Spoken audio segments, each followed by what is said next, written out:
Hello and welcome back to Kulik Family Farm. Thanks for joining us today. Make sure you hit the like and subscribe button.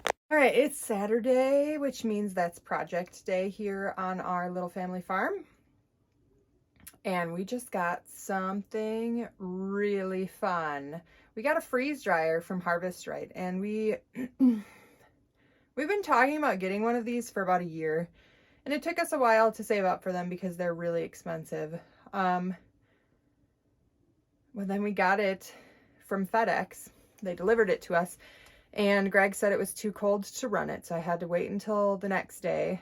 And then we were reading through all of the information that comes with it, and it told us that we had to run a burn-in first batch with bread slices that were moistened to get out any factory smells that might be in the freeze dryer that could contaminate, confuse your taste buds with the smell, I guess.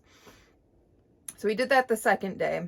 Today is the third day since we've had it, and I am running through a batch of bananas, and I am really excited because we have so many end of the season vegetables that need to be kind of moved through, but they're not really big hits with the whole family. So I'm hoping that I can extend the time that I have to use these things like pumpkins and squash.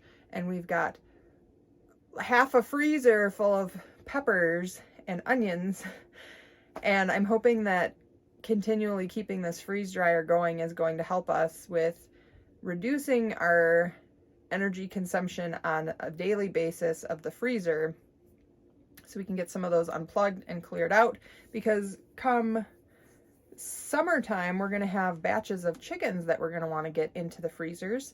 So I'm going to need to clear up some of that space. So that is what we are working on today, is going through and processing bananas in the freeze dryer and prepping a bunch of pumpkins and squash for the next rounds. Here's a really quick overview of the freeze drying process. So I've prepared all of my bananas and put them evenly out on the trays. They go through a freezing process, then vacuum freezing, and finally they go through the drying process. Now each of these takes a different amount of time. The whole system is automated, so the freeze dryer takes care of the guesswork for you. And we had all of our trays of bananas completed. There were some avocados on that tray too, and this is what they look like when they're completely freeze dried. All right, this is the last of our pumpkins that we grew, and some of them are starting to get questionable as to whether we can even use them. I'm gonna cut them open and see what they look like, but first we have to wash them all off.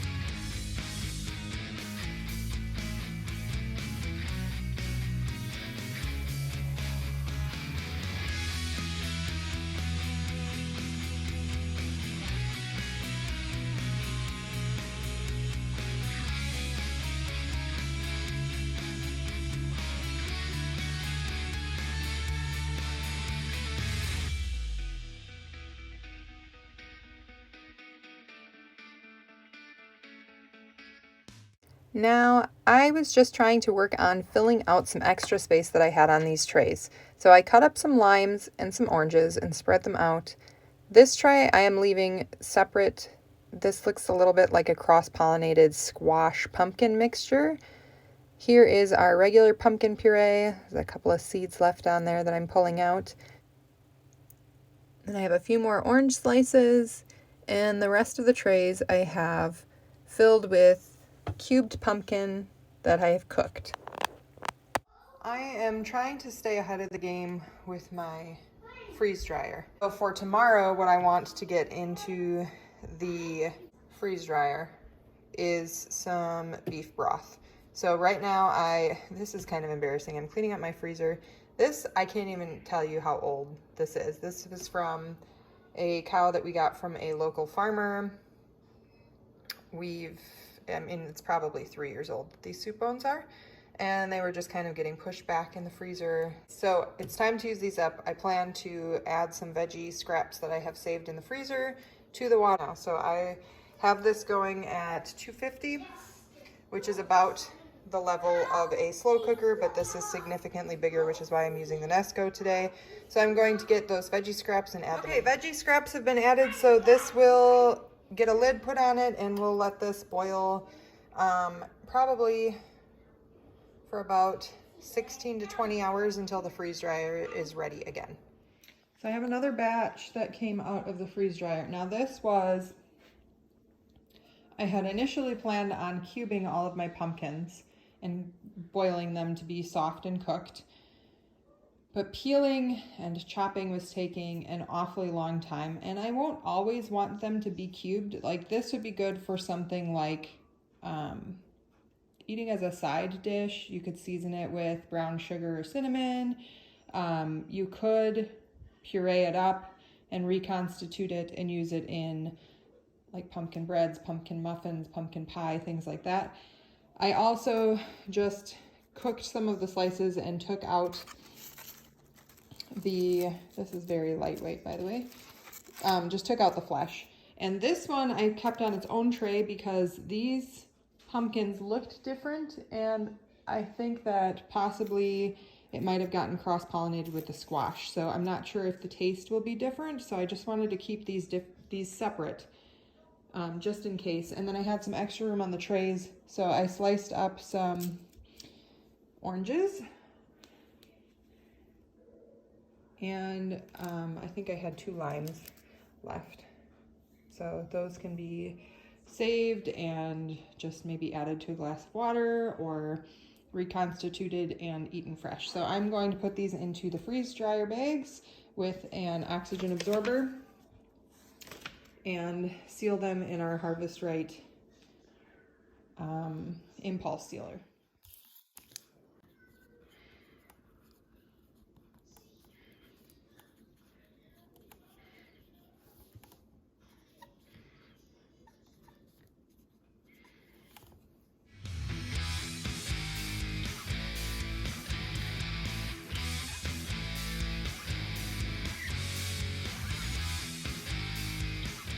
All right, I got all of my pumpkin to fit into one bag, and I'm going to stick my oxygen absorber in there. Then it says to set the heater on the side, the setting to a 7 for the Mylar bags, and we're gonna watch this light. So each of these bags from Harvest Right comes with a notch on the side, so you can easily tear these open once they've been impulse sealed. So you want to make sure that when you're sealing that above the notch. They do say in the directions here that if you seal it accidentally below the notch, you can just cut it open with the scissors. So we are going to see if we can get our bag. I filled it very full because I didn't want to use 2 of the Mylar bags on this.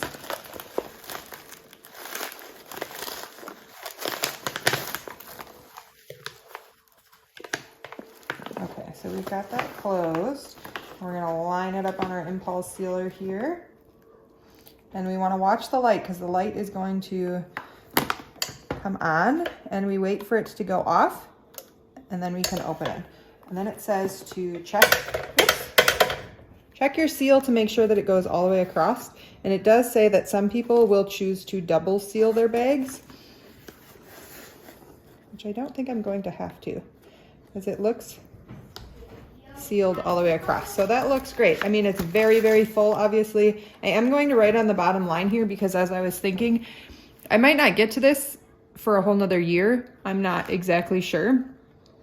But I figured it is better to be more detailed on your descriptions here than less. So I'm going to write puree on the bottom, and on our pumpkins over here that are cubed, I'm going to write cubed on the package so that when I go to open this, because this package will stay good for, 20, 30 years, as long as the oxygen absorber is in there and it stays sealed.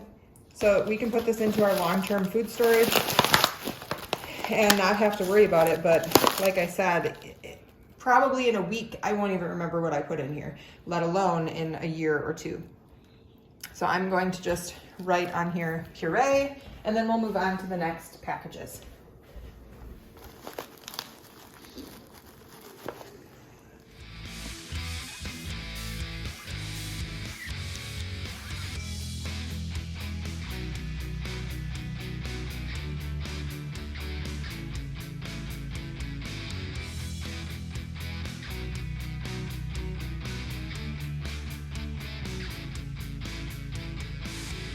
All right, I wanted to show you this.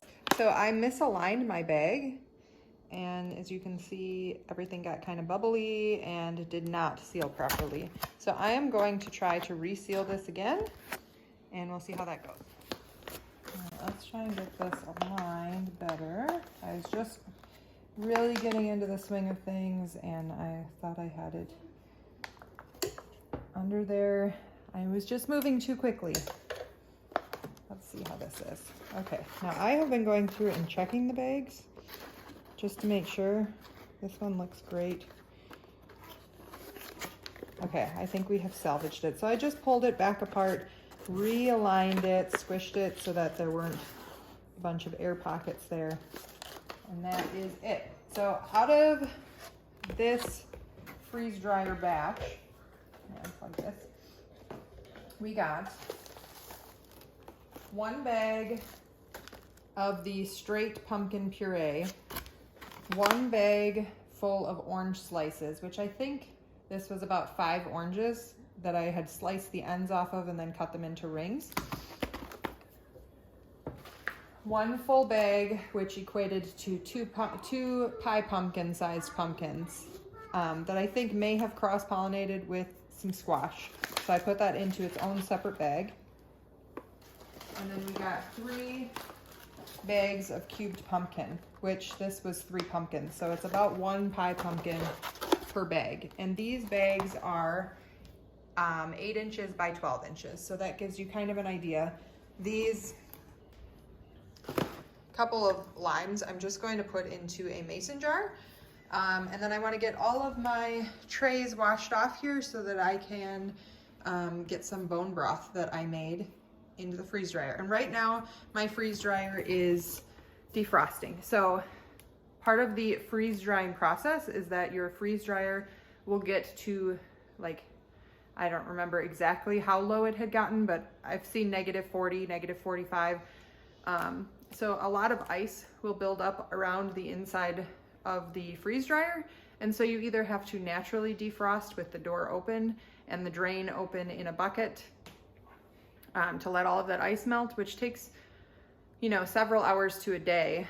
I've been trying to keep my freeze dryer running because I have a lot of things that I want to process before we get into the thick of gardening season, and I'll have new harvests coming in. So I'm trying to clean out my freezers, work through foods, preserve them so that we don't waste them with freezer burn or like shelves, fresh produce going bad. So we've been experimenting with some different things.